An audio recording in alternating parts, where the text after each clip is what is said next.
The next question, responding to, are all religions the same? Do they just emphasize different things?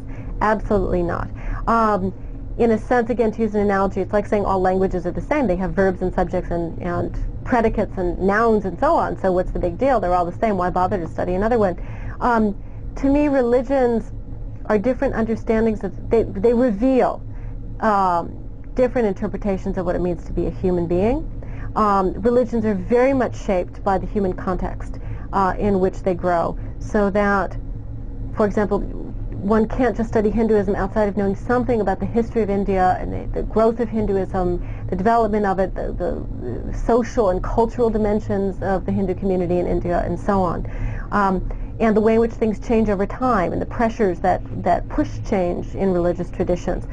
So that religions are very much shaped by the particular contexts that they find themselves in. And that certainly when you take Buddhism and Hinduism and Christianity and hold them up against one another, there are going to be certain kinds of similarities. But that doesn't mean you can collapse them all into one. They're all just after the same thing, which is a vision of the transcendent or some vague kind of perennialist view like that. It just does not satisfy because it overlooks so much difference and so much that is quite particular about religions. And it also overlooks dissension within religions, that not all Hindus think alike and not all Christians do. And there are big areas of controversy and conflict.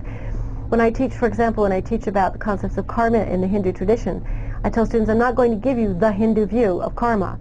I'm going to give you a basic definition, and then we're going to look at 4 or 5 different contexts, and we're going to look at the different ways that Hindus have engaged that concept and discussed what it is and how it functions, because we're going to see there are differences from text to text.